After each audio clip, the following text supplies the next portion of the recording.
6月2日何处去？如果你对客家文化有兴趣，如果你对京剧脸谱很着迷，那么苗栗3义的山板桥农场，您是绝对不能错过的。打造这一座苗栗地标的是老板林文元还有彭飞玉夫妻2人，其实都是客家子弟。10多年前呢，在木雕市场没落之后，2个人以不服输的精神做基底，主打京剧脸谱艺术。今天感动时刻，我们要带您一块来逛逛。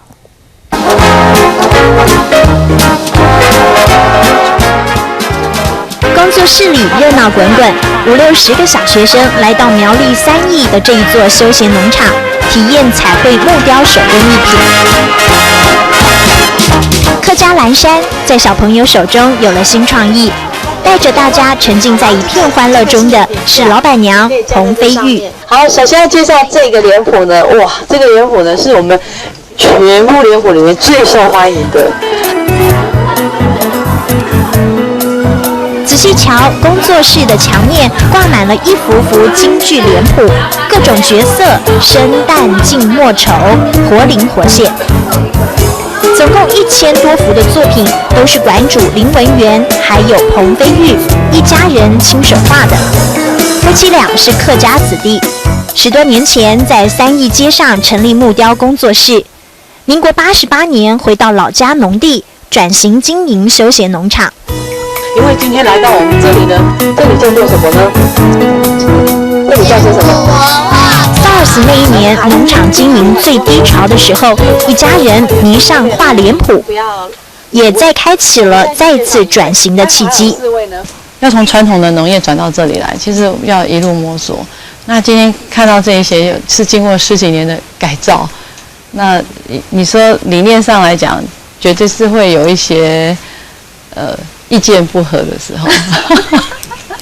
没有意见不合，他出嘴巴我做这样而已。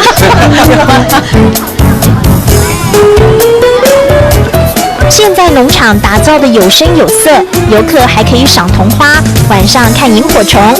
其实12年来，夫妻俩经历不少的困难，就是祖上留下来的那个田产也好，或者是家训也好，那都是后代子孙必须要去一直坚持下去的。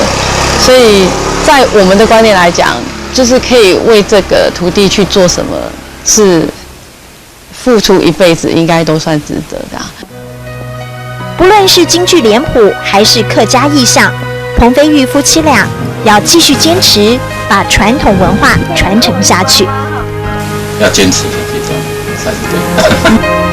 客家夫妻的梦构筑在一张张京剧脸谱上，播种于一盆盆农场植栽里，等着它长成，等着它缤纷。而这点滴闪耀我的感动时刻。